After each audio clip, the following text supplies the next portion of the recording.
Bueno, damos inicio entonces a nuestra primera sesión en nuestra asignatura de Procesal Civil General. Como habíamos determinado y como habíamos acordado, vamos a hacer las conferencias con pantalla compartida de tal manera que, con base en el compromiso, ustedes van a tener la conferencia o las conferencias y las diapositivas. Ya saben, la ventaja es que teniendo las diapositivas ustedes mismos manejan su tiempo, ustedes mismos entienden y encuentran la razón de ser de manejar la clase con responsabilidad y, como les dije, todas las conferencias van a estar enfocadas para que ustedes, dentro de la franja nuestra, que es los miércoles de 7 a 10 de la mañana, puedan desarrollar toda la actividad académica. Este compromiso lo vamos a cumplir y no nos vamos a salir de esos parámetros. Ya vimos todo el contexto general, ya tuvimos la oportunidad de reunirnos, entonces damos comienzo a lo que nos habíamos comprometido. Los principios, el contenido que viene a ser la guía de cátedra. ¿Qué es lo que vamos a ver? Vamos a ver estos 10 capítulos. ¿Cuáles son esos 10 capítulos? Primero vamos a hablar de la principialística, pero orientada al procedimiento civil. Vale la pena volver a recordar que cuando yo me refiera a la jurisdicción civil, jurisdicción ordinaria en lo civil, es extensiva. Asuntos de familia, asuntos laborales y asuntos comerciales. Y como es el Código General del Proceso, pues irradia también para otras ramas del derecho como lo son laboral y contencioso administrativo. Lo que sucede es que en laboral y en contencioso administrativo hay ley especial, por lo tanto ya saben ustedes, por precepto constitucional la ley especial está por encima de la ley ordinaria. El Código General del Proceso es una agrupación de normas ordinarias. Entonces tiene aplicación primero la ley especial, pero ante los vacíos, las deficiencias de la ley especial, ya saben, tienen que ir a mirar Código General del Proceso. Entonces en ese primer capítulo nos vamos a ubicar en esa fuente del derecho. Ustedes saben que los principios es una de las fuentes del derecho.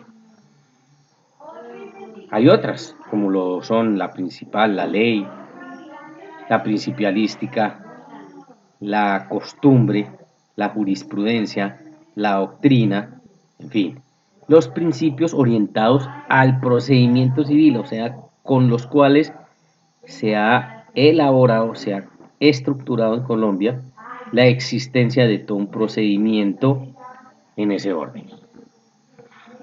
Pasaremos a la competencia civil, advirtiendo que ustedes ya en teoría general del proceso vieron jurisdicción y competencia, pues aquí la tienen que aplicar plena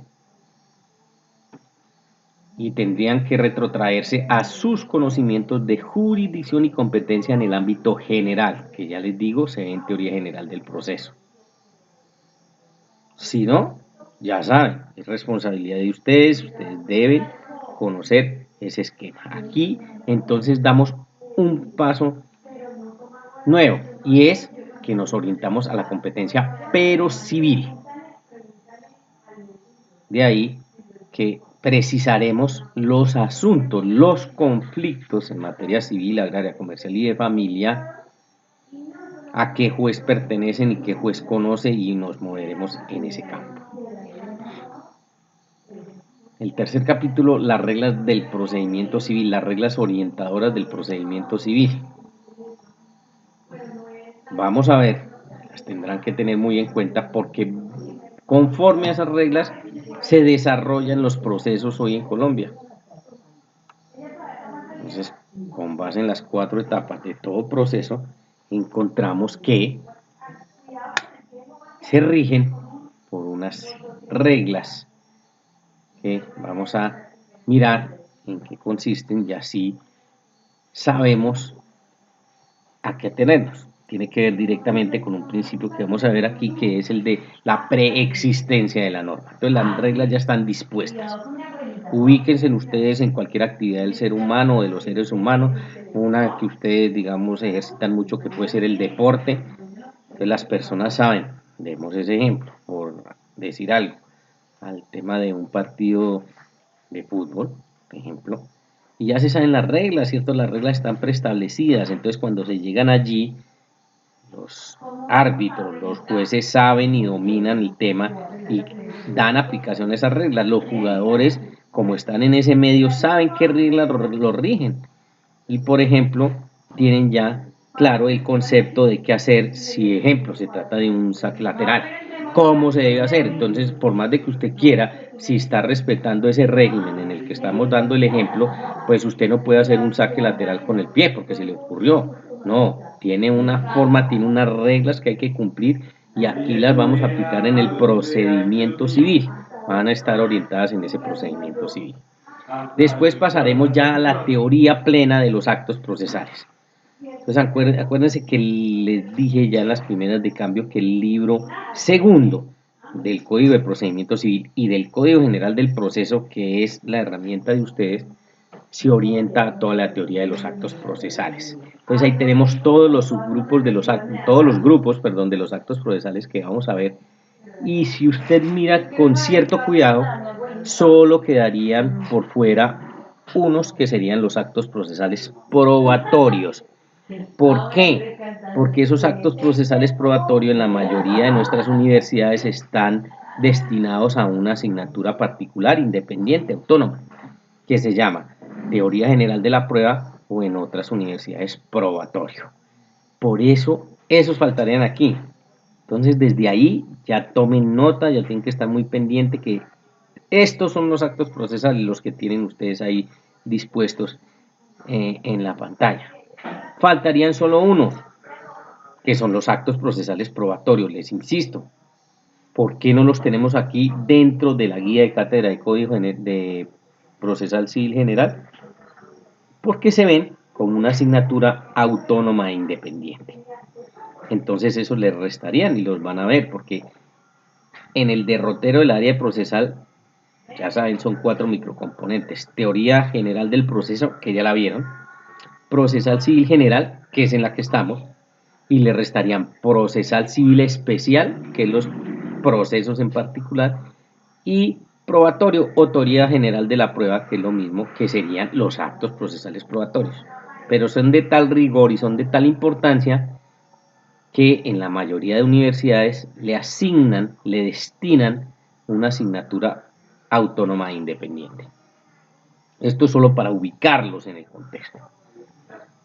Y entonces iniciaremos con los actos procesales de introducción, que les recomiendo esta tabla de contenido. Deben grabarla, deben memorizarla, deben trabajarla, porque usted sabiendo utilizar la teoría de los actos procesales, que son los que dinamizan las distintas etapas del proceso, pues va a estar llamado a triunfar en la actividad judicial, como abogados, como jueces en el sitio que se ubiquen, como consultores, como ministerio público, como terceros, en fin.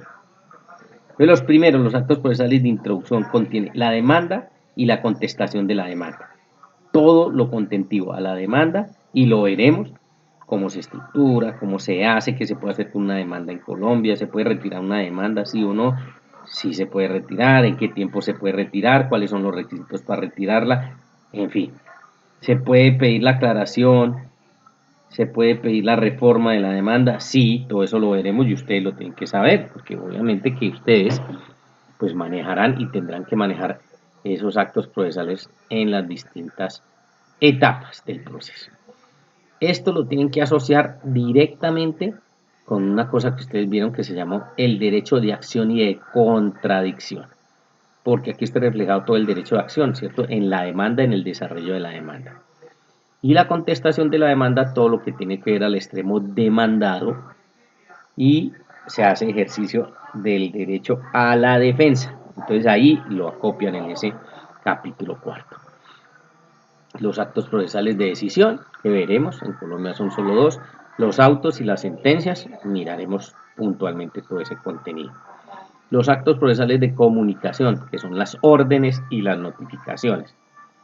Vean que es importante que tengan en cuenta primero que la generalidad, pues actos procesales de comunicación, listo, usted mismo asocia cuáles son. Son las órdenes y las notificaciones. Los actos procesales de terminación. Entonces estaría ahí todo lo contenido a la terminación normal del proceso y a la terminación excepcional o mal llamada normal del proceso.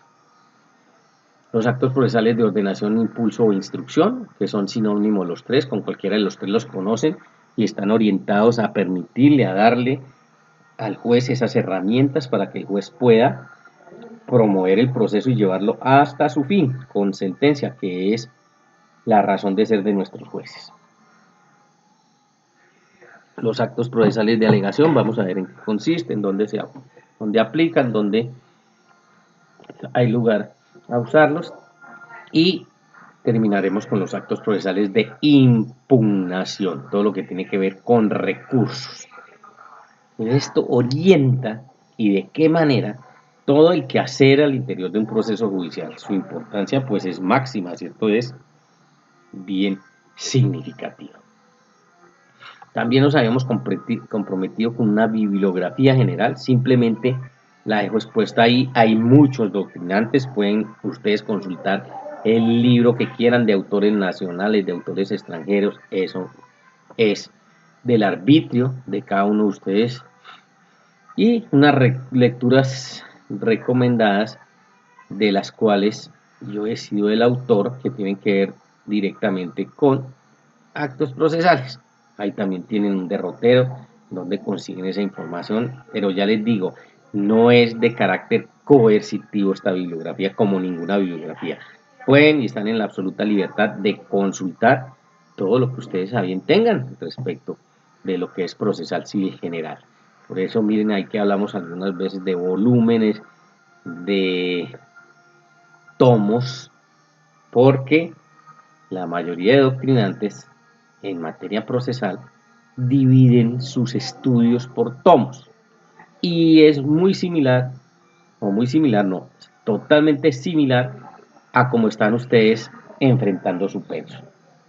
Entonces usted, un mismo autor, como puede ser el doctor Jairo Parraquiano, usted puede encontrar el tomo 1 que le habla de teoría general del proceso, el tomo le hablará de procesal civil general, el tomo 3 de especial, el tomo 4 de pruebas, en fin. Entonces lo manejan por tomos, de tal manera que ustedes ya saben aquí cómo deben referirse a esa bibliografía.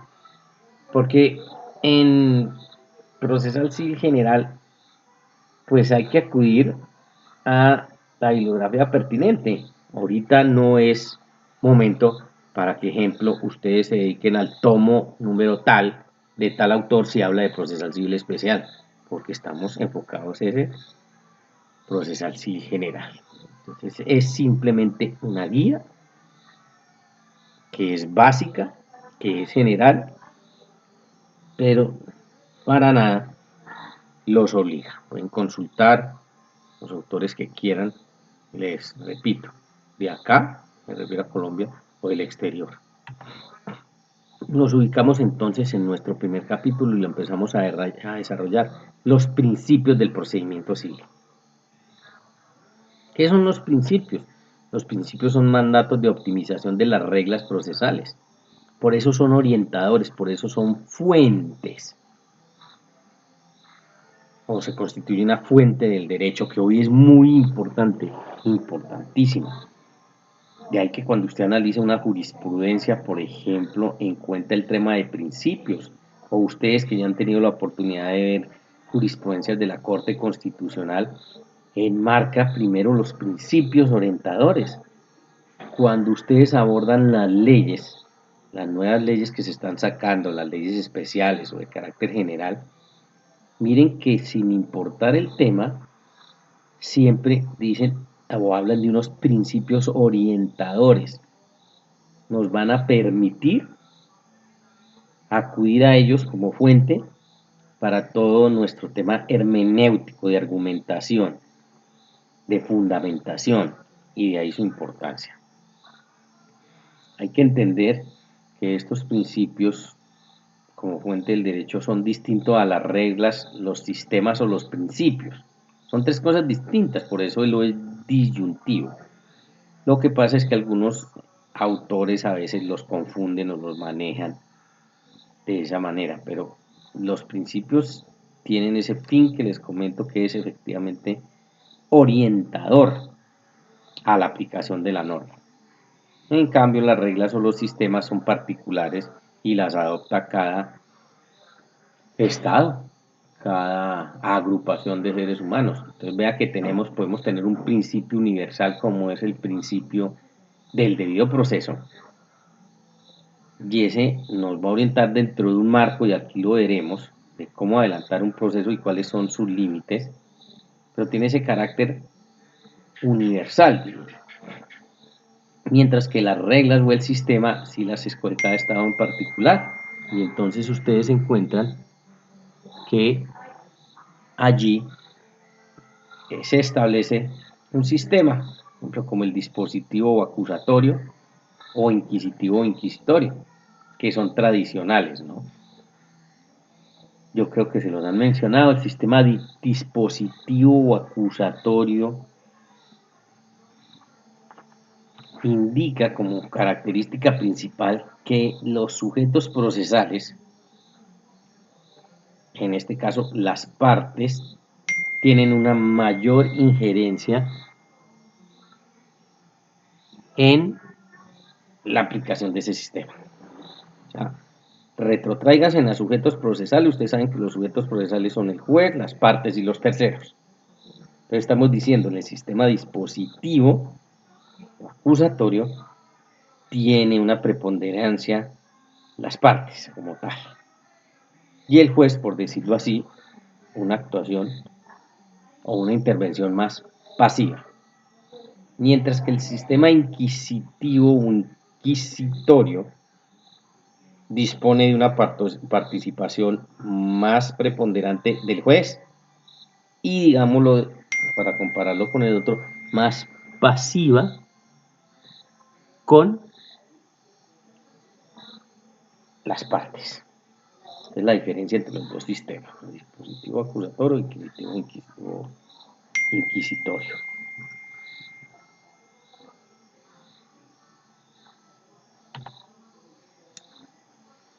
La valoración de la valoración probatoria. Entonces ya empezamos puntualmente a ver los principios que tienen que ver con el procedimiento civil. Porque ustedes de estos principios tienen que haber muchos que no les pueden ser ajenos, porque ustedes los han visto en otras asignaturas, en otros microcomponentes. Entonces, la valoración probatoria, por eso vamos, ahí he escogido unos que ahí encuentran cada numeral, hace alusión a uno, y los he escogido al azar, porque considero que estos son los que más le pueden servir. Principios en materia procesal hay más de 200, pero no tiene ningún sentido ponernos a hablar de los 200, por eso he escogido al azar unos, porque son los que me parece que ustedes deben conocer y son los que orientan nuestro quehacer, hablo en Colombia, de la actividad procesal civil, agraria, comercial o de familia. Entonces, la valoración probatoria, ¿qué consiste? Valorar. ¿Quién la hace? El juez, ¿no? Operación mental que hace el juez para establecer si los hechos se encuentran demostrados o no. En eso también lo tienen en cuenta porque tiene que ver con materia probatoria. Esta etapa de la valoración probatoria es la cuarta dentro de un sistema que se aplica en Colombia, que se llaman los momentos de la prueba, pero lo verán en probatorio. Un primer momento es el de la solicitud, un segundo momento es el de la admisión o inadmisión de la prueba, un tercer momento es el de la práctica de la prueba, y el cuarto, en el cual estamos con base en el principio, la valoración probatoria. ¿Quién valora las pruebas? Únicas, exclusivamente el heterocomponedor, el juez. Y el fin es establecer si esos hechos se encuentran demostrados o no. Ya encuentran ustedes sistemas para esa valoración probatoria, o una tarifa legal que existía antes y se manejaba, o una libre apreciación, que es lo que está hoy en boga de nuestros jueces, de nuestros aparatos jurisdiccionales en la aplicación de la valoración probatoria. Nuestros jueces acuden a la libre apreciación de todo el acervo probatorio. Acervo, ¿qué quiere decir acervo probatorio? La reunión de todas las pruebas que pueden provenir del demandante, del demandado, de los terceros. El juez las puede decretar de oficio y entonces hace una libre apreciación de todo ese conjunto. Por eso se llama acervo, quiere decir conjunto de pruebas. El principio de la publicidad. Dar a conocer las actuaciones realizadas en el proceso se cumple o se materializa mediante la notificación. Derecho a ser informado sin demora, pues es lo ideal. Y adquiere ese carácter público, hay que entenderlo en su dimensión, ¿no? Dice que estamos hablando de principios y no son absolutos todos. Es más, el único principio que yo considero absoluto en materia procesal es el de la preexistencia de la norma. Todos los otros son relativos, o sea, admiten sopesarlos con otros. Y en la publicidad usted encontrará que habrán unos elementos o habrán unos, más que elementos, unas situaciones en las cuales se disponga que no hay lugar a publicar ciertas actuaciones en defensa de la sociedad, en defensa de un menor, en defensa de personas que la Constitución protege. Y entonces guardan un secreto, ¿cierto? Se guarda un secreto en torno a ellos, o lo verán en materia penal, ¿cierto? Que hay unas actuaciones que no es o no pueden ser de público conocimiento hasta que no haya avanzado el proceso a unas etapas. El principio de la contradicción, ya les decía, la íntima relación con el de publicidad, porque es la oportunidad de oponerse, defenderse. Todo el derecho a la contradicción, capítulo que vieron en teoría general del proceso, y nace de una notificación en legal forma. Porque ustedes ya tienen que saber que en Colombia uno puede defenderse a partir de que lo hayan notificado en legal forma. Ahí le surge para usted, como extremo pasivo o demandado, la posibilidad de defenderse.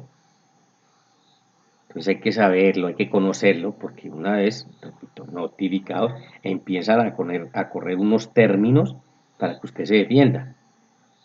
Y obviamente que ahí aparecemos en la escena los abogados, porque si vamos a hacer un ejercicio del derecho a la defensa, pues será dentro de un ambiente de conocimiento, ¿cierto? Un ambiente técnico para ejercer la mejor defensa. Y ahí entonces se lucirán con todo el derecho a la contradicción. El principio de la preclusión, ¿qué quiere decir? Precluir, cerrar, clausurar, so pena de que se declaren ineficaces sus actos. Quiere decir, esta última parte que se refiere a extemporáneos. Entonces, todas las actuaciones procesales precluyen en un tiempo, que puede ser de días, que puede ser de meses, que puede ser de años.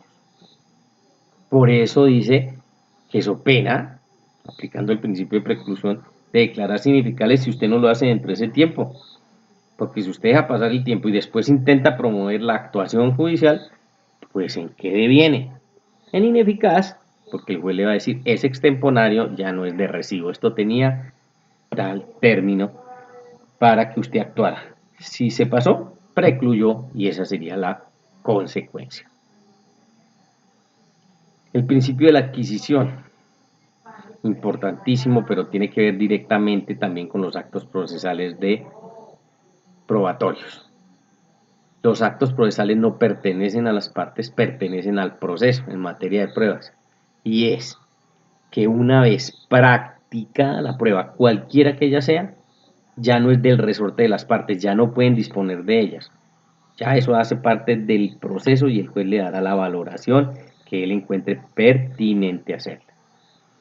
Entonces yo no puedo darme el lujo de que solicite una prueba, se practicó la prueba y resulta que no obtuve con ella el resultado que quería y decirle al juez, no, pues como yo la solicité, entonces yo la retiro de la actuación procesal. No, ya aplicó el principio de la adquisición de esa prueba, ya lo saben, es para el proceso, pertenece al proceso y no a las partes. Por eso las partes no pueden, después de practicadas las pruebas, disponer de ellas. El principio de economía procesal, eso sí, enfocado a todo el aspecto universal de la economía, ¿cierto? Obtener el máximo del resultado con el mínimo del esfuerzo. Eso es lo ideal. Y en materia judicial, pues se propugna por eso. Hay muchas herramientas, hay muchos caminos, hay muchas situaciones para lograrlo, pero es difícil, ¿no? Porque obtener ese máximo resultado con el mínimo de esfuerzo, pues requiere no solo de actuaciones particulares, sino también del apoyo del Estado en cuanto disponga de una rama judicial robusta, y en él también tenemos muchas deficiencias. El principio de impugnación, y entonces también lo reservan y lo tienen en cuenta ahí, porque nosotros hablamos que hay unos actos procesales de impugnación. ¿Qué es impugnar? Pues esa facultad otorgada a las partes cuando están inconformes con una providencia judicial. Por eso yo la puedo atacar. Pero eso tiene todo un contexto que hay que mirarlo con cuidado, porque no todas las providencias judiciales se pueden impugnar. Ese es un primer escenario. Y la sacaría todas porque podría ser irrecurrible, o sea, no le cae ningún recurso. O verán, hay muchas otras actuaciones en materia procesal que limita el ejercicio de los recursos. Entonces le caben recursos, pero no todos. Es, por ejemplo, cabe reposición, pero no cabe apelación. Bueno, yo ya tengo que saber que si no estoy conforme con esa decisión, lo que procede es un recurso de reposición, porque está determinado que para esa actuación no es susceptible de apelación. Ya sí, un manejo de la regla que pues tienen que tener y llegar a la destreza de manejarlo. El principio de la congruencia. ¿Qué es la congruencia? Congruente. Concordancia que debe existir entre lo formulado por las partes, no importa que sea demandante o demandado, y la decisión del juez, porque ustedes saben que en Colombia opera la teoría abstracta, en la cual, dependiendo de lo que se pruebe, pues puede ser ganador el extremo activo o demandante, o vía excepciones puede ser ganador el extremo pasivo o demandado. Entonces, eso será parte del debido proceso. De tal manera que dice lo formulado por las partes en general, en acción o en contradicción, y la decisión del juez. Mire que tiene que guardar una armonía de la cual el juez no se podrá mover cuando así lo exija, y se dice y se acostumbran ustedes con los términos judiciales, está atado al principio de la congruencia. Si está atado al principio de la congruencia, vean que el juez, su decisión no se podrá salir de lo que las partes hayan formulado, ya sea accionando o ya sea ejercitando el derecho a la contradicción. Y hay unas modalidades. Una modalidad externa en el manejo del principio de la congruencia que se denomina ultra petita, extra petita o minus petita. ¿Y en qué consiste? En que hay unos eventos en los cuales para ciertos tipos de actuaciones se minimiza el principio de la congruencia y le dice al juez, usted puede fallar ultra o extra petita o minus petita. Petita tiene que ver con petitum, con pretensión. Entonces, ultra petita, ¿qué significa? Que el juez puede conceder más de lo que le solicitaron. Extra petita por fuera de lo que le solicitaron, y minus petita menor de lo que le solicitaron. Entonces mire que esta modalidad externa, ¿a qué se refiere? A que se rompe el principio de la congruencia.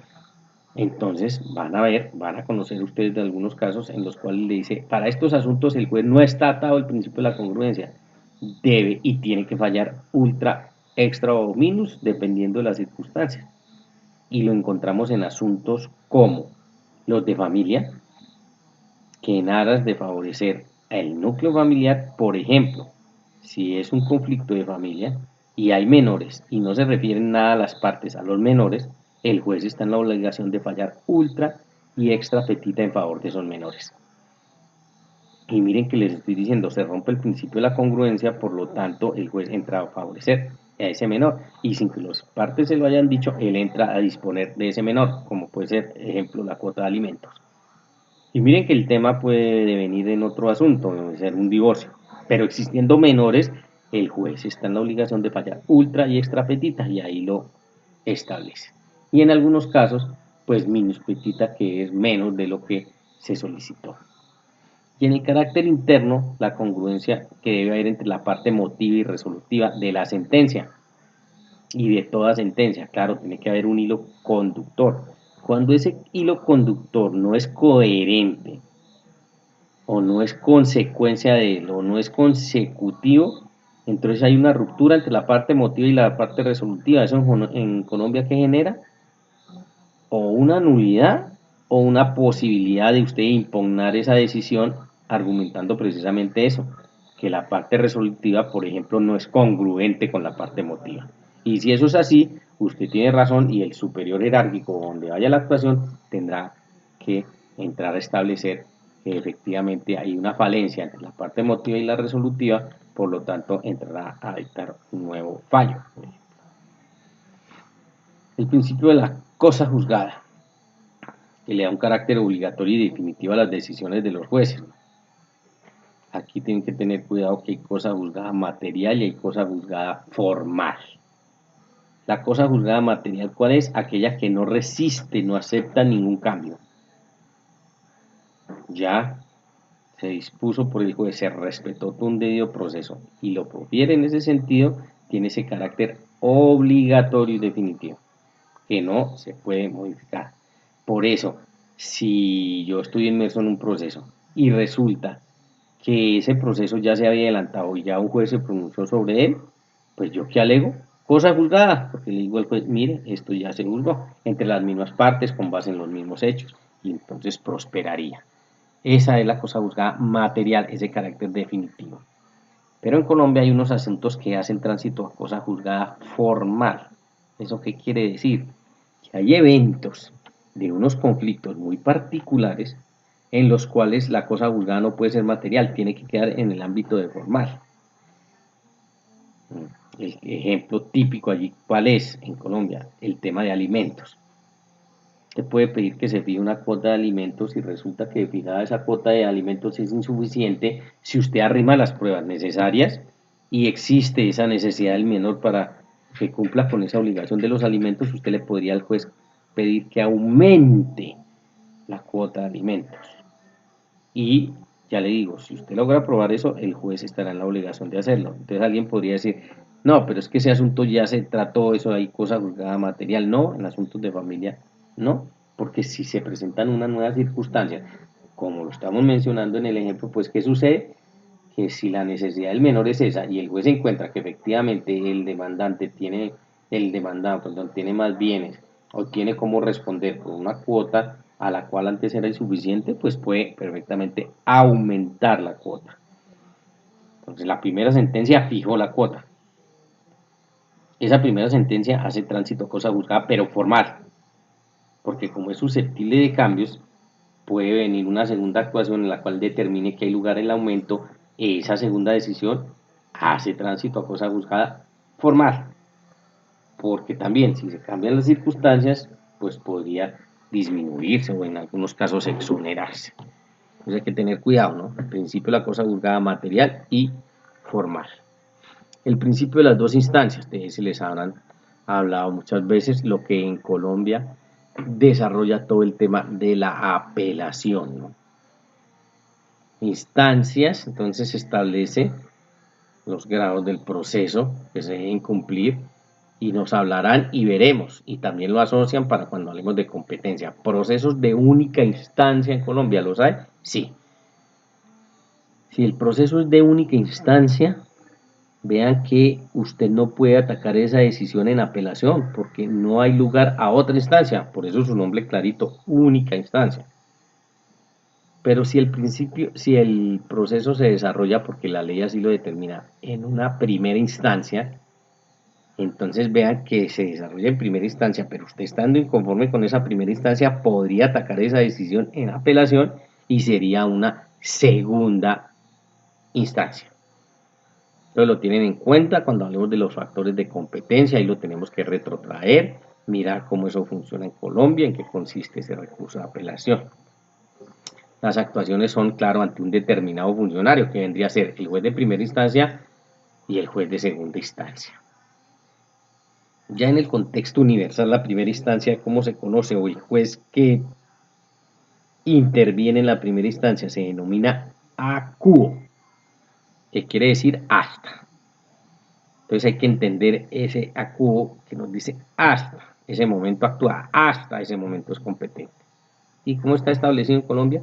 Desde que tiene conocimiento del asunto, siendo competente, hasta que dicta la sentencia. Y ahí se tramita entonces toda la primera instancia. Por eso también se conoce como juez natural o juez competente, el que atiende la primera instancia. Y la segunda instancia, el juez que atiende la segunda instancia entre nosotros se denomina ad quem o ad quem, dicen otros. El ad quem quiere decir desde. Y también cómo se estructura. El juez de segunda instancia entonces actuará desde que le llega la actuación del acuo, que es la que fue objeto del recurso, hasta que lo resuelve. Entonces ya pueden precisar actuación en primera instancia, actuación en segunda instancia, cuando va el acuo, por qué acuo, después acuen y cómo funciona. Tienen que tenerlo muy en cuenta para el factor funcional de la competencia, porque barriendo los factores de competencia nosotros veremos y ustedes tendrán que saber cuando hay primera y segunda instancia quién es el acuo y quién es el acue. El principio de la informalidad. El juez debe interpretar lo pedido por el interesado. Es totalmente garantista, ¿no? Un principio garantista que le dice al juez que en lo posible, pues interprete lo que le está pidiendo el interesado. Y esto es alusivo a las personas del común, ¿no? Que es donde se verían inmersas. No lo entendería uno de un abogado, porque conociendo la ciencia jurídica, pues su pedido va a estar conforme a la norma. Pero el de informalidad le dice al juez que prevalezca o debe prevalecer el derecho sustancial sobre el derecho formal. Y ahí entonces le da la posibilidad de interpretación. Principio de la obligatoriedad de los procedimientos.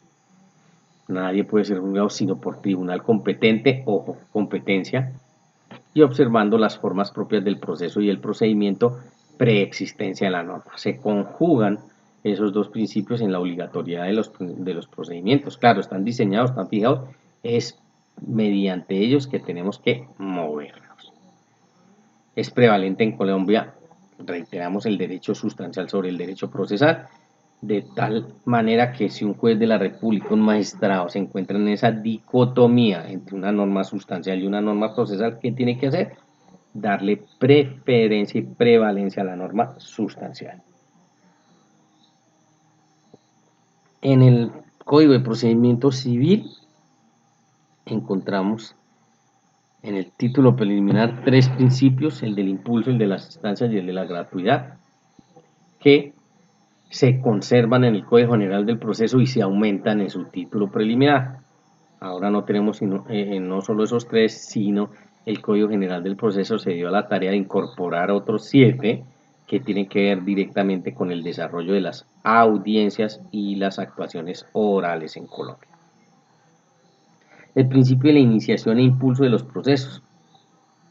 Aquí de forma simultánea influyen los sistemas dispositivo e inquisitivo en el proceso, ahora diseñado, porque en Colombia tenemos esa mixtura. Aquí no podemos hablar de un proceso 100% o puro en lo dispositivo o puro en lo inquisitivo, no, hay una mezcla de todas estas reglas y de estas modalidades. Esa es una de las características del dispositivo y del inquisitivo. Entonces en unas actuaciones usted podrá mirar o podrá determinar que tiene más características que del dispositivo que del inquisitivo o contrario censo en otros ve que tiene más injerencia al inquisitivo que lo dispositivo. Ese impulso de los procesos basado en esas reglas, aquí también cabría el ejemplo de la escrituralidad y la oralidad. En Colombia no manejamos sistemas eminentemente o puros orales, no.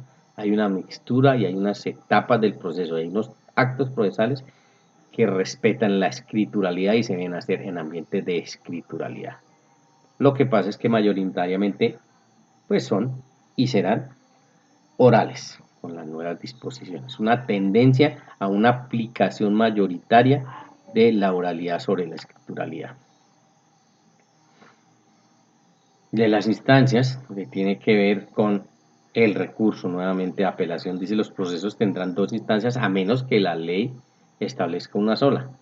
Y entonces ya saben, nos hablará de procesos de primera instancia, siempre que les salen de un proceso de primera instancia, ustedes ya tienen que asociar que existe la posibilidad de una segunda instancia.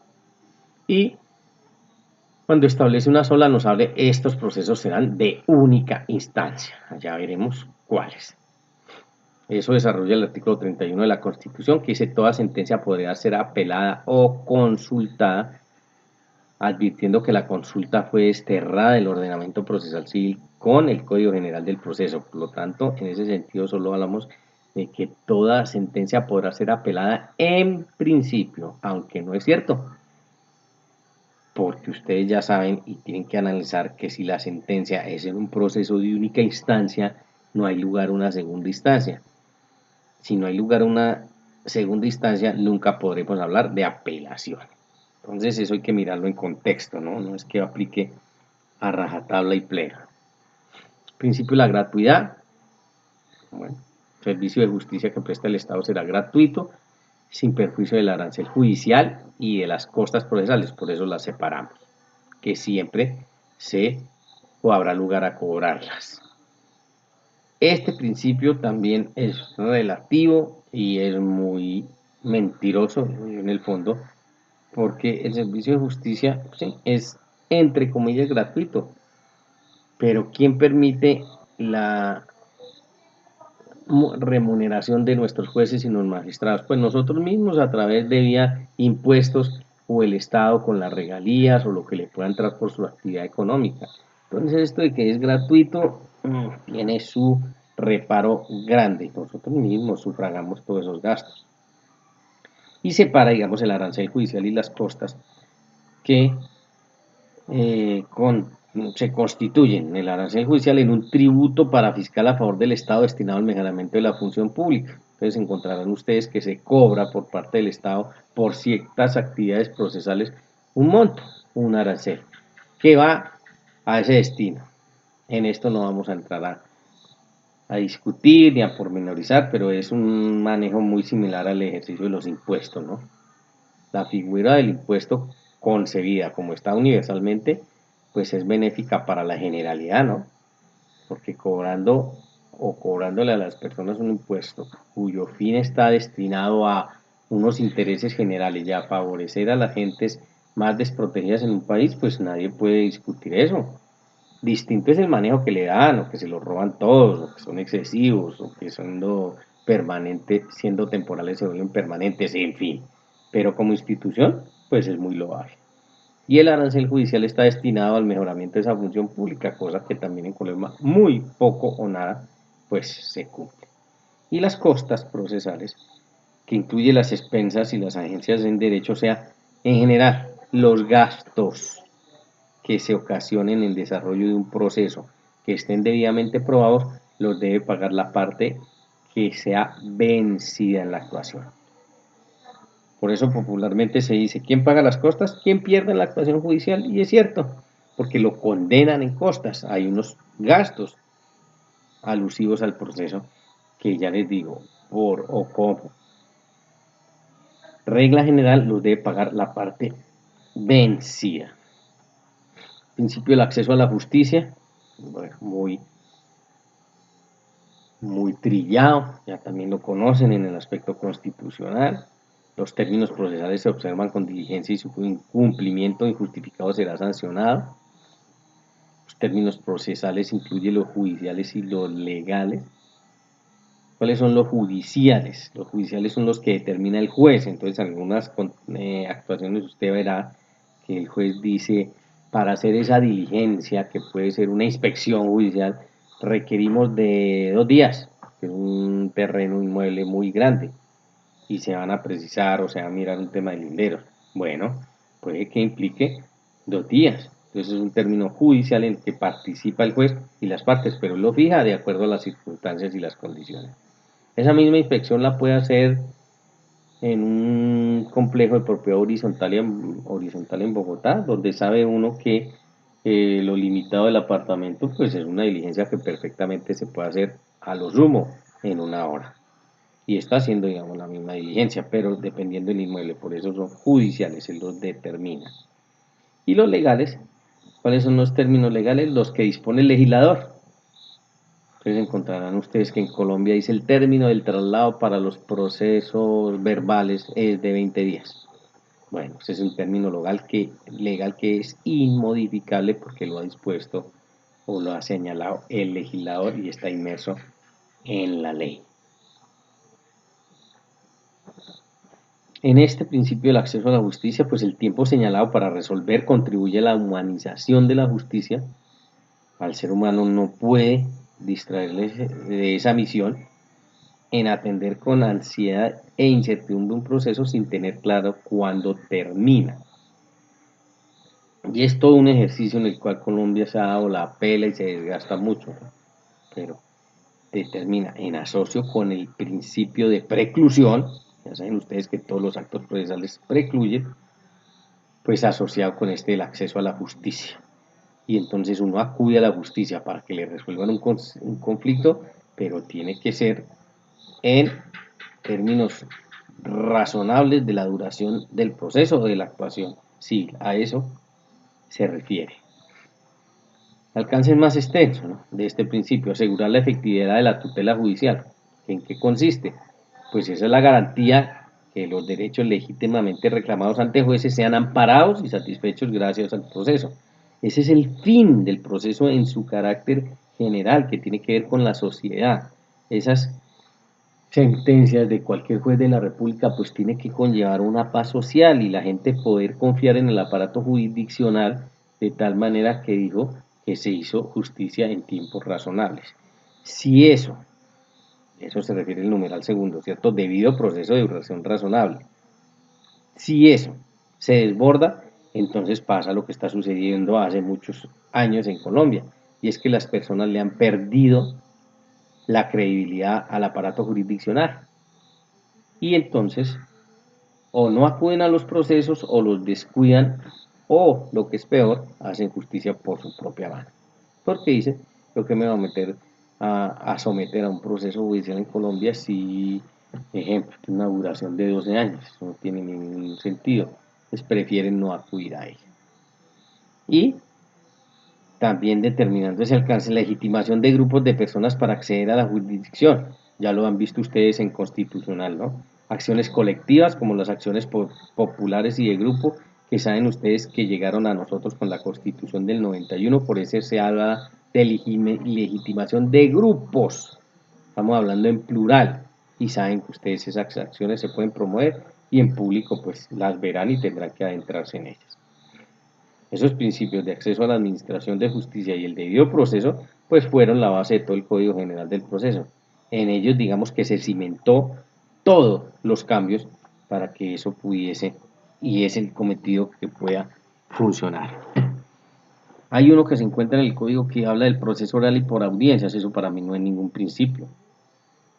Es un carácter mixto del proceso, lo hablamos dentro de la escrituralidad y la oralidad, pero es un sistema. Además, me parece redundante, proceso oral y por audiencias, pues en Colombia no está dispuesto sino una posibilidad de hacer o de actuar en oralidad, que son las audiencias. O algunos pueden incorporar ahí las diligencias, pero la diligencia en el fondo, ¿qué es? Es una audiencia, pero in situ, porque algunos conflictos lo exige así. Toca irse, si es un problema de deslinde y amojonamiento, pues es con base en un lindero, pues el juez tiene que tener conocimiento de ese lindero y para ello tendría que acudir allí en una diligencia, ejemplo de inspección judicial. Pero proceso oral por audiencias no comparto. Primero, que sea un principio y segundo, es redundante. Igualdad de las partes para actuar, una garantía que tiene que determinar el Estado. Y encontramos, y también llamado al principio de bilateral de la audiencia o del contradictorio, hay que garantizarle igualdad de oportunidades procesales a todos los sujetos. Por lo tanto, usted encontrará que existen reglas del procedimiento y las veremos o veremos algunas en las cuales pues se determina que si se le da la oportunidad al accionante, en unas condiciones, por ejemplo, del manejo del tiempo, y lo encontrarán ahí, lo veremos como una regla que son los 20 minutos o hasta por 20 minutos, así mismo hay que garantizárselo al extremo demandado. Para eso al juez el juez dispone del artículo 43, que son poderes de ordenación y instrucción e impulso. Entonces, ojo que ese también es un grupo de actos procesales, y ya empezamos a ver los actos procesales de ordenación, instrucción e impulso, que son herramientas para que el juez cumpla su cometido, en beneficio de la parte que se encuentra en desventaja respecto al adversario. Por eso lo tiene que garantizar el juez para darle ese equilibrio a la actuación procesal. Principio de concentración. Se busca impedir que se rompa la continuidad de las audiencias y diligencias. El juez debe programarse y programarlas con los sujetos procesales. Entonces, actuación concentrada redunda en beneficio de todos los sujetos procesales porque se condensan, se reúnen, y obviamente que irá de la mano de una duración razonable de los tiempos. El principio de inmediación, en el cual en Colombia está establecido y es una orden categórica que se le da a nuestros jueces y magistrados, que practique personalmente todas las pruebas y las demás actuaciones judiciales, en lo posible, claro, artículo 171, entonces nosotros veremos cuáles son las excepciones. Pero el llamado a todos nuestros jueces, a todos los heterocomponedores, es que deben cumplir con el principio de la inmediación, tienen que garantizarlo y ellos tienen que cumplirlo. Por eso deben estar presentes en las actuaciones judiciales. Distinto, y no se dejen confundir, es que esa actuación se puede hacer, por ejemplo, en el ámbito de la virtualidad, en el ámbito de una teleconferencia, pero ahí no quiere decir que se rompa el principio de inmediación. La inmediación, en pocas palabras, no quiere decir de cuerpo presente, porque ya sabemos nosotros con el apoyo de las tecnologías que uno puede estar presente, pero de una manera virtual, como hoy tan de moda está entre nosotros. El principio de legalidad. Debe hacerse uso de la doctrina probable, presente judicial, ¿no? Que ya existen, o hacer alusión o referencia o retrotraer algunas decisiones o actuaciones de los jueces en casos similares o muy parecidos que se hayan ventilado. Por eso se debe explicar en forma razonable los motivos por los cuales se aparta de ese precedente judicial. Si eso ya existía, si hay jurisprudencia abundante y fluida en torno a eso, pues el juez se acogerá a ella. O de lo contrario, tiene que argumentar o fundamentar muy bien para decir por qué se aparta de ella. El proceso deberá adelantarse en la forma establecida en la ley. Entonces saben ustedes qué es el principio de la preexistencia de la norma, que les reitero, para mí es el único absoluto. Todos los otros son relativos, de tal manera que se pueden sopesar cuando tenemos presencia de dos o más principios. Entonces se les da un valor, ¿no? Y allí pues el juez en esa valoración determinará por qué le dio un mayor valor específico a un principio A que a un principio B. Y el del debido proceso, artículo 29, que ustedes ya les han hablado hasta la saciedad de él, pero enmarca toda nuestra actuación. Ese, yo les digo a mis alumnos sin temor a equivocarse, es el papá de todos los principios, porque allí están condensados no solo los que se anuncian allí, sino que dispone de unos límites constitucionales en Colombia para moverse dentro del debido proceso. Entonces tenemos, hace énfasis en dos eventos, en uno en el alcance y en otro en la aplicación de la cláusula de exclusión. En cuanto al alcance, actuaciones judiciales y administrativas. Vean que ese artículo 29, que es debido proceso, hay que entenderlo que no es limitado a debido proceso judicial, no, porque allí también se incorpora una cantidad de actuaciones administrativas y aún judiciales que no están dentro del marco de un proceso judicial como tal, su alcance es mucho mayor. Y la aplicación de la cláusula de exclusión en cuanto al debido proceso, que es realmente la base, ¿no? El de se derivan todos los principios, lo decíamos, y es el marco en Colombia que hay que respetar. Por eso simplemente lo retrotraemos. Yo ya sé que ustedes lo han analizado y lo tienen que analizar en otro contexto, pero obviamente que siendo el papá de todos los principios, pues hay que disminuirlo y entenderlo en el campo procesal como opera.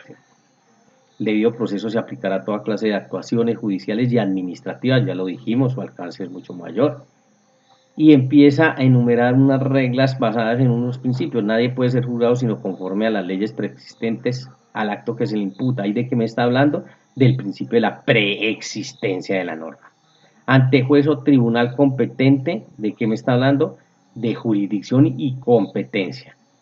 Y observando a plenitud las formas propias de cada juicio, tipos de procesos y procedimientos.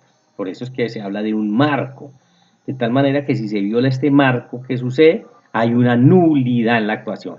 Y entonces yo puedo defenderme en un proceso diciendo que hay una nulidad porque, ejemplo, no se observaron las formas propias de ese proceso. Ordena un procedimiento sui generis, que puede ser el del verbal sumario, y se le dio aplicación del verbal. Ah, bueno, ahí hay una nulidad. Claro que sí.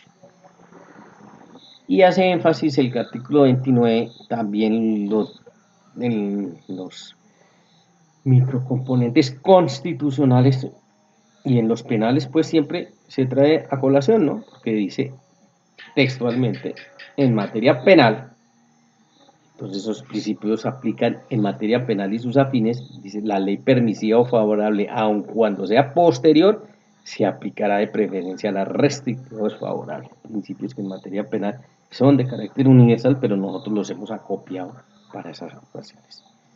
Y ahí se desarrolla la otra parte del artículo 29, ¿no? Toda persona se presume inocente mientras no se le haya declarado judicialmente culpable, principio de la presunción de inocencia, y determina a continuación otros principios. Quien sea sindicado tiene derecho a la defensa y a la asistencia de un abogado escogido por él o de oficio. Derecho a la defensa, ¿cierto? Garantizada, tanto que aquí cobija a todas las personas domiciliadas, residentes o con lugar de tránsito en Colombia, porque si no lo pueden sufragar, el de oficio le presentará a uno. Claro, le está diciendo en materia penal, pero es extensivo a materia civil, ¿no? Durante la investigación y el juzgamiento a un debido proceso público sin dilaciones injustificadas, hace el énfasis, reiteramos, que el artículo 29 lo trae así, es en materia penal, pero no deja por fuera el civil, aunque aquí yo tengo que decirlo, yo sí considero que hay una deficiencia del artículo 29 porque es una tendencia hacia la acción penal y sus afines, y debería ser general porque sería para todas las acciones, o sea, el debido proceso en Colombia enmarca para un proceso penal, para un proceso disciplinario, para un proceso civil, para un proceso agrario, para un proceso comercial, entonces me parece que hay una deficiencia. Y en materia penal, saben ustedes, ya se habla de esas dos etapas, la etapa de la investigación, que es una, y la otra que es la etapa del juzgamiento.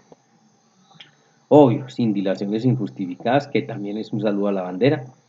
Ya ustedes conocen muchas decisiones en materia penal, donde los abogados conocedores de la norma determinan, ejemplo, la prescripción de la acción y se valen de una cantidad de dilaciones que rompen con esto injustificadas y ellos creen hacerlas justificadas o se las aceptan como justificadas y da al traste con la actuación procesal. Eso hay que revisarlo también en Colombia, eso no está funcionando, eso se presta a todas esas vagabunderías que nosotros vemos.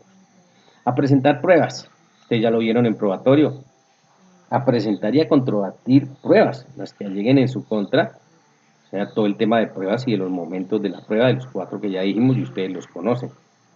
Por eso no solo a presentarlas o a solicitarlas en sus debidos momentos procesales, sino a controvertirlas cuando los citen a usted a la audiencia de práctica de pruebas. A impugnar la sentencia condenatoria, bueno, en materia penal se pueden impugnar todas las sentencias que sean desfavorables, por eso habla de impugnar recursos, ¿cierto?, de apelación o, bueno, en algunos casos extraordinarios como el de casación o revisión, una sentencia que le sea condenatoria. Y a no ser juzgado 2 veces por el mismo hecho. ¿A qué se está refiriendo? A un principio que nosotros ya vimos aquí, que es el principio de la cosa juzgada. Y entonces ahí dice, no puede ser juzgado 2 veces por los mismos hechos, con el mismo hecho. Eso hay que tenerlo en cuenta, porque si son hechos distintos, pues si procede, no se puede alegar cosa juzgada.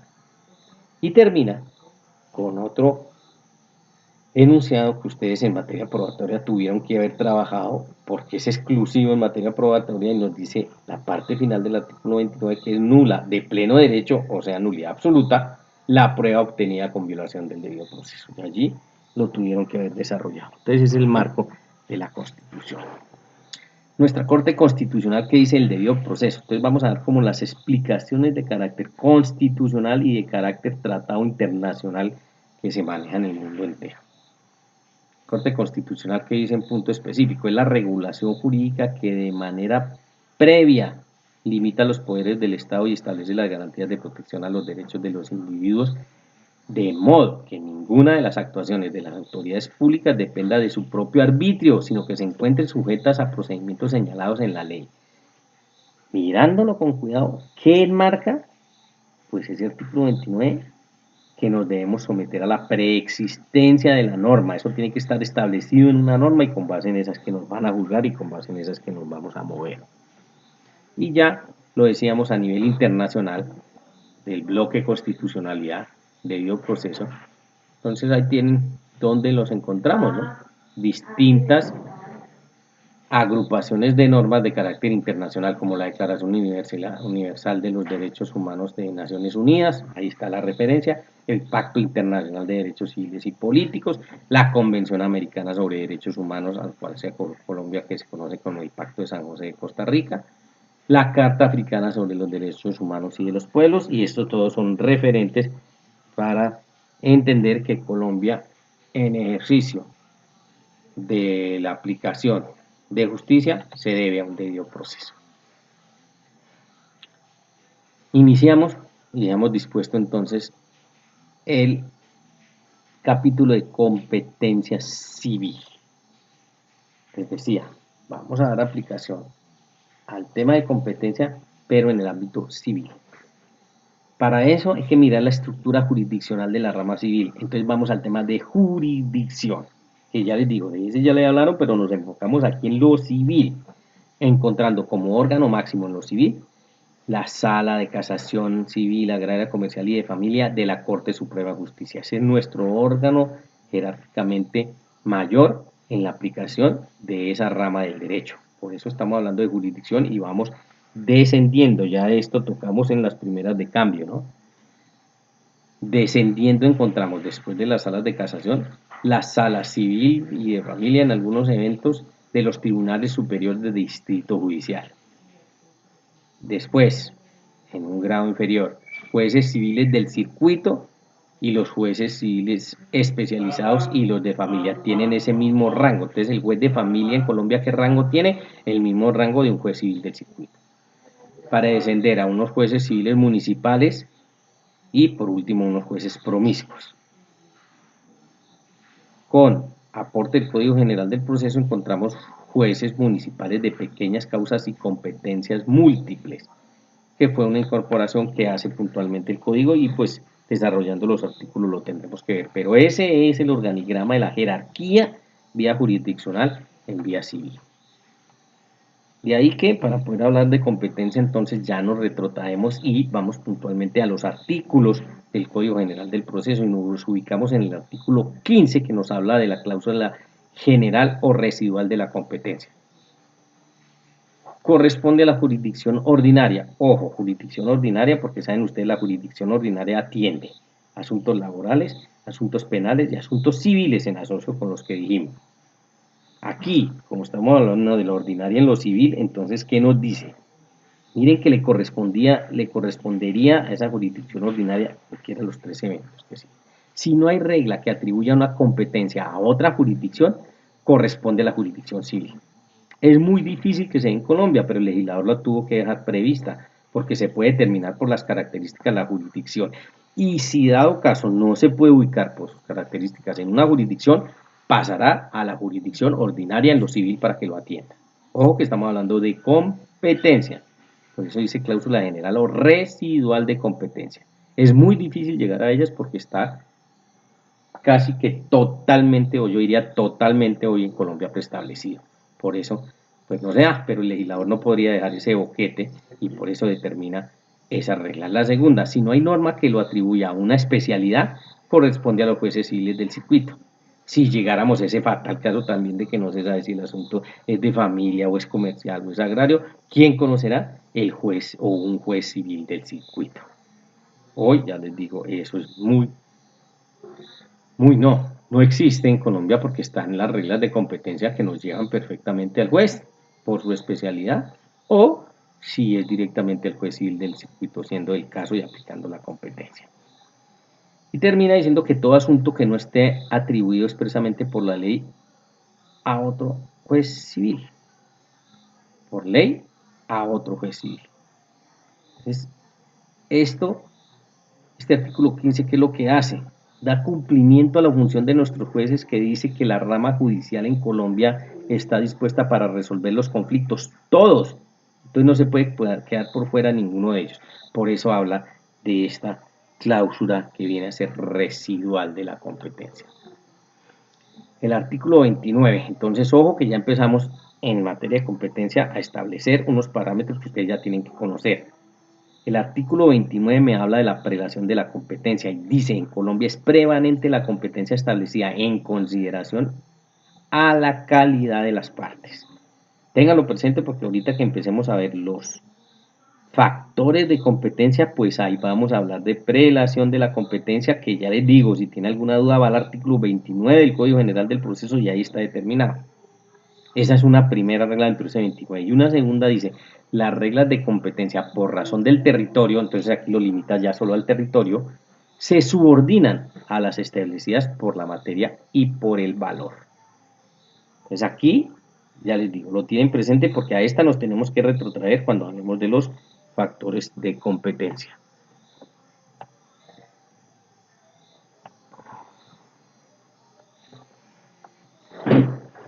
Entonces, miremoslos, los factores de competencia.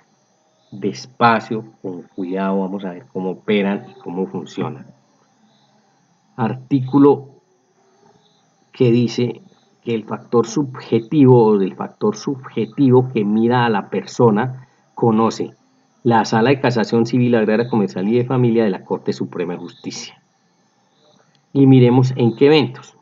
Pero miren que ojo que el factor subjetivo tiene competencia privativa. Se dice privativa cuando es un juez específico. Aquí me está hablando de un solo juez específico. ¿Cuál? Esa Sala de Casación Civil de la Corte Suprema de Justicia. En aquellos asuntos, procesos contenciosos donde sea parte de un Estado extranjero o un agente diplomático reconocido por Colombia. Entonces, ojo que mira al sujeto. Y el sujeto, entonces, hoy cómo está determinado, puede ser un Estado extranjero o un agente diplomático. Ojo, reconocidos por Colombia. No es el solo hecho de que se trate de un Estado extranjero, no. Si no está reconocido por Colombia, pues no tendría su aplicación por factor subjetivo. Y no es en todos los eventos, solo en estos tres eventos. 1, porque actúe como demandante.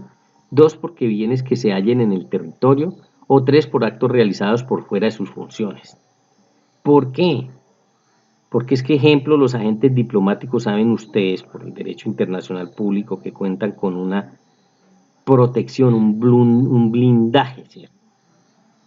Que es una autonomía diplomática que los protege.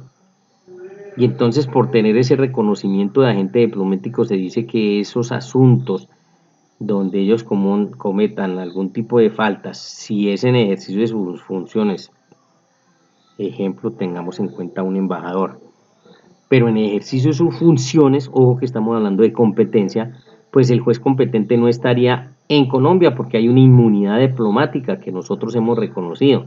Su juez estaría en su país de origen. Por eso el literal C que habla de actos realizados por fuera de sus funciones.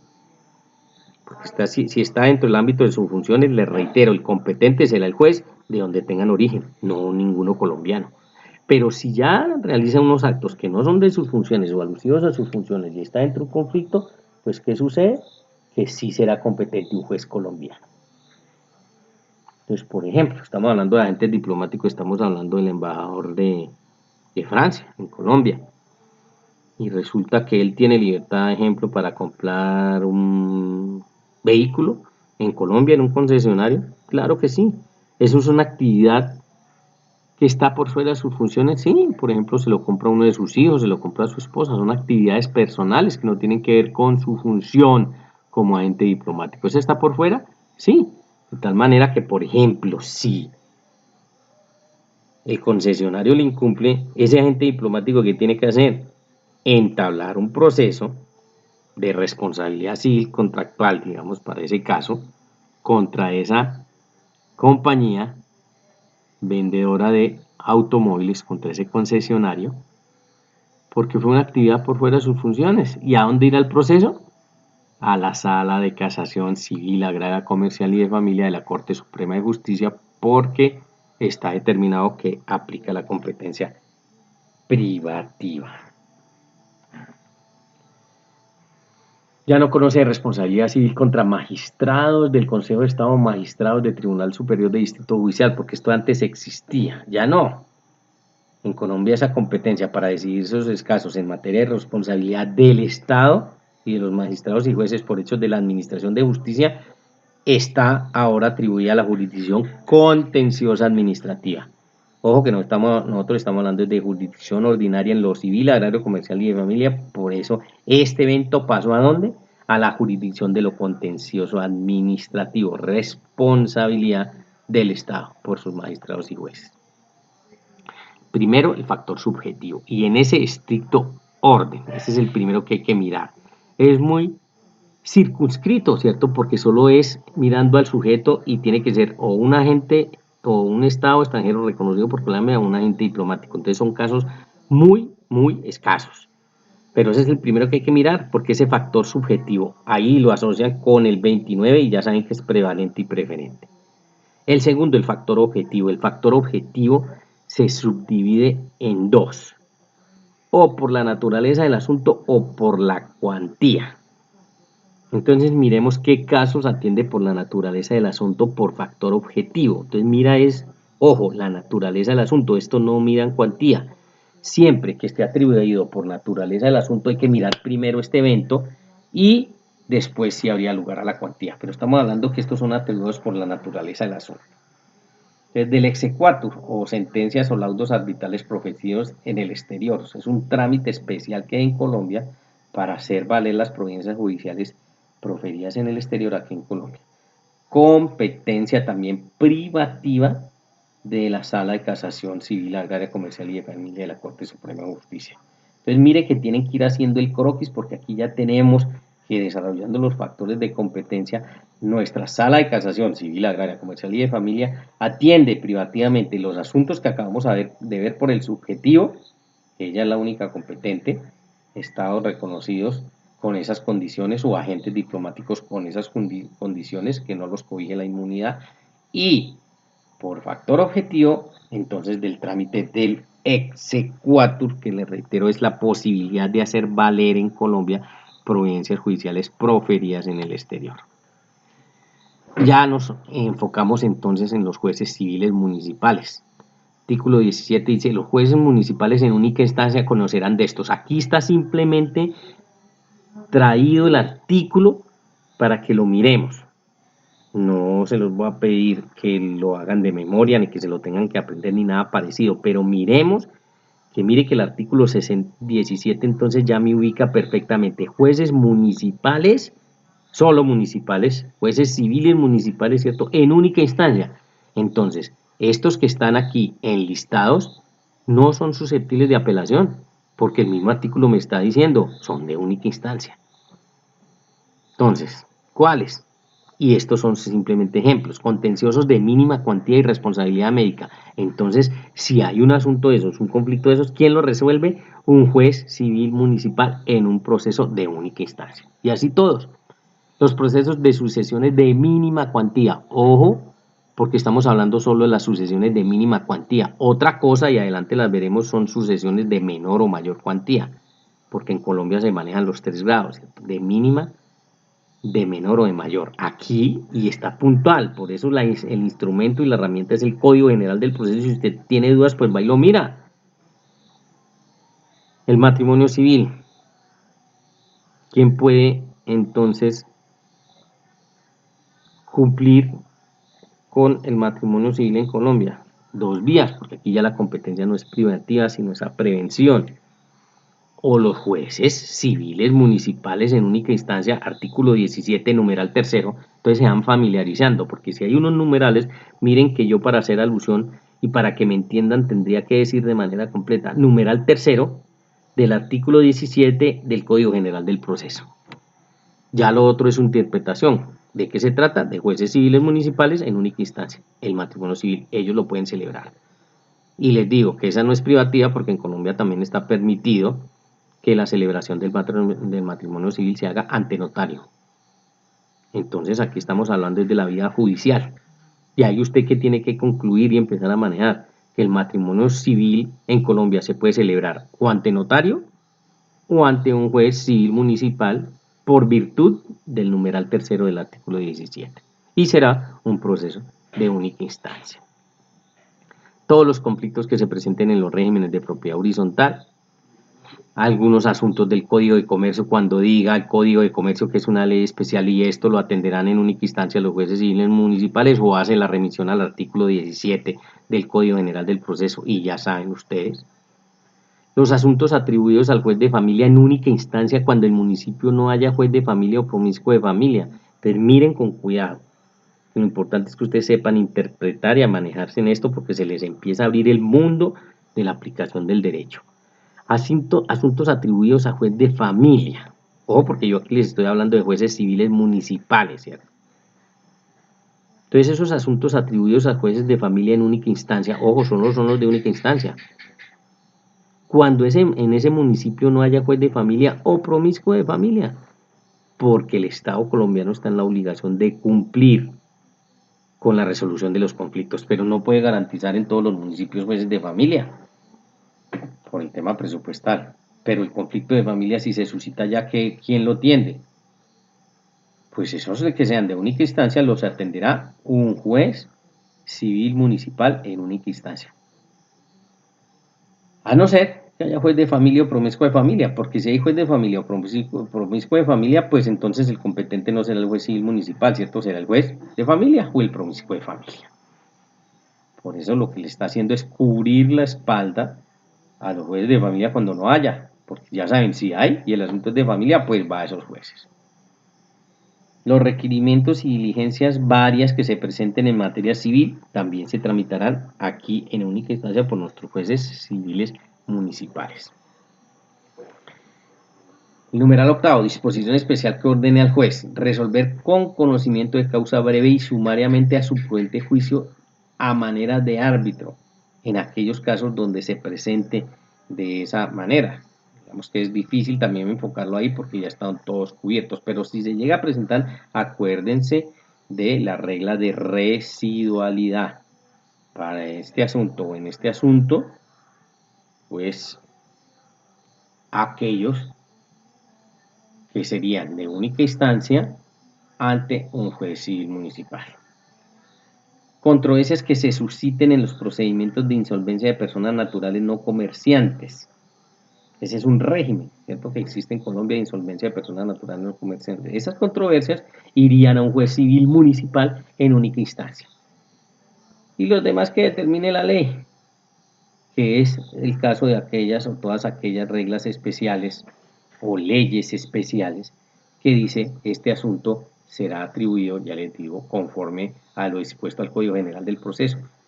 Siendo un asunto de mínima, entonces usted ya sabe que tiene que ir al artículo 17 y decir, bueno, esto es ante un juez municipal en única instancia.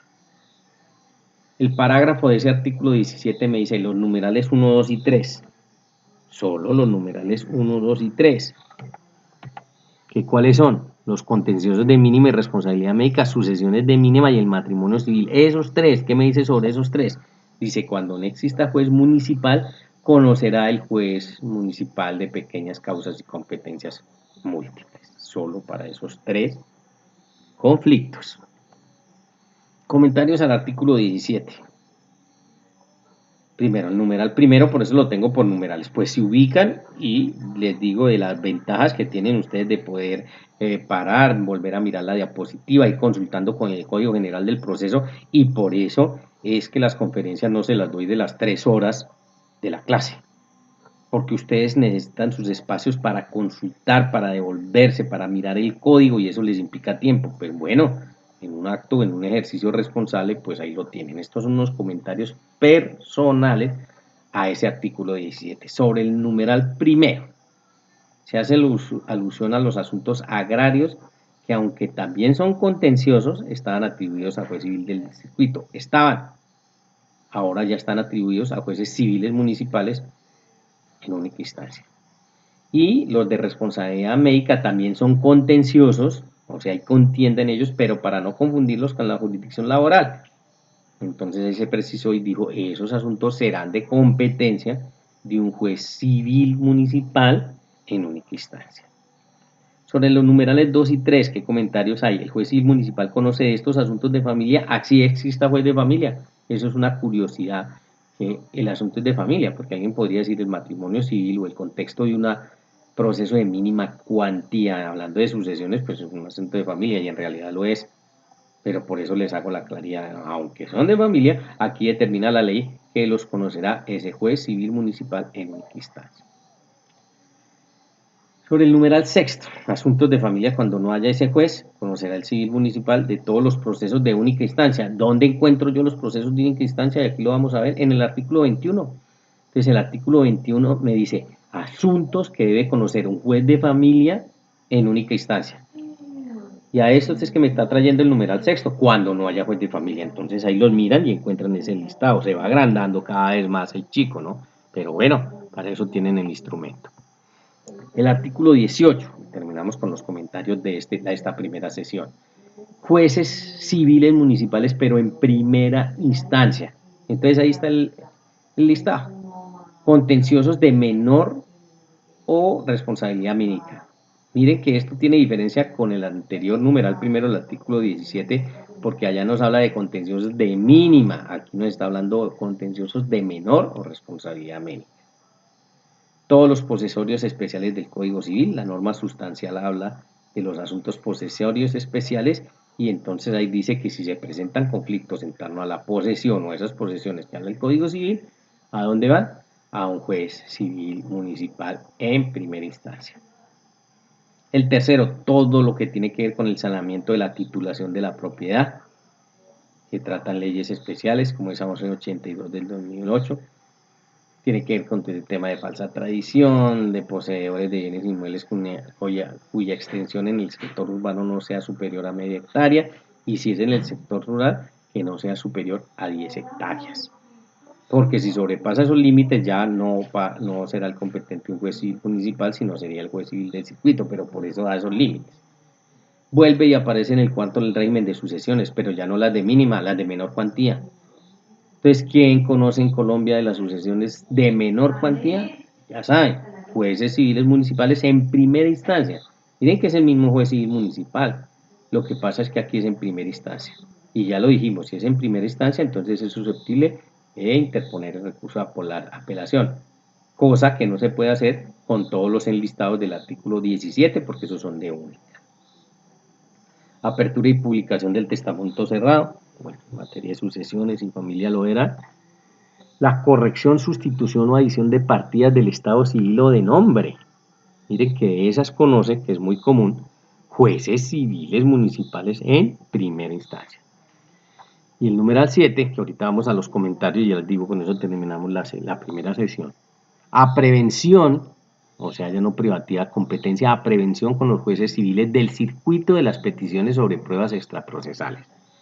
Entonces aquí se ubican y analizan ese numeral 7, que es a prevención, quiere decir que puede escoger. Entonces, en materia de pruebas extraprocesales, y si ustedes ya vieron probatorio, allí lo tuvieron que haber tocado. ¿Quién es el juez competente para conocer de pruebas extraprocesales en Colombia? O el juez civil del circuito o el juez civil municipal, porque me da la posibilidad de que yo escoja como interesado que lo escoja. Por eso me habla a prevención. Cuando es competencia a prevención, quiere decir que yo puedo escoger. Esos comentarios al artículo 18. Sobre el numeral primero, los procesos de restitución de inmueble arrendado, aunque sean de menor cuantía, se tramitan en única instancia cuando la causal sea mora en el pago del canon. Eso lo tienen que tener pendiente cuando vean la parte especial, vea procesos de restitución de inmueble arrendado, importa, aunque sean de menor cuantía, se tramitan en única instancia, no en primera instancia. Ojo, única y exclusivamente cuando la causal sea mora en el pago de canon. Si otra es la causal, pues ya no existe ni aplica esta regla. Por eso hay que ir con cuidado, hay que ir mirando la norma y dice, es de única instancia, no importa que sea de menor cuantía, hablando del proceso de restitución de inmueble arrendado, pero si la causal es mora en el pago del canon. Los numerales 4, 5 y 6, el juez municipal conoce asuntos de familia, así exista juez de familia, lo mismo que veíamos para el otro. Aunque son asuntos de familia, numerales 4, 5 y 6 conoce el juez civil municipal en primera instancia. Y del 7 ya hablamos, que es el de la prevención, el interesado podrá escoger. De esta manera, entonces, dejamos pues hasta ahí nuestra primera sesión. Artículos 17 y 18 en competencia. Estamos viendo el factor subjetivo, ya lo vimos, cuando el factor objetivo en cuanto a naturaleza del asunto. Artículos 17 y 18. Y ya me ubica una vez en el 17, que serán competentes los jueces civiles, municipales en única instancia, y todos los enlistados en el 18, pues ese mismo juez civil municipal, pero en primera instancia. Y con los comentarios alusivos a la competencia cuando en esos municipios no exista juez civil, juez de familia, porque siendo juez de familia y siendo el asunto de familia, pues será conocimiento de ese juez. Está ahí, damos esta primera sesión.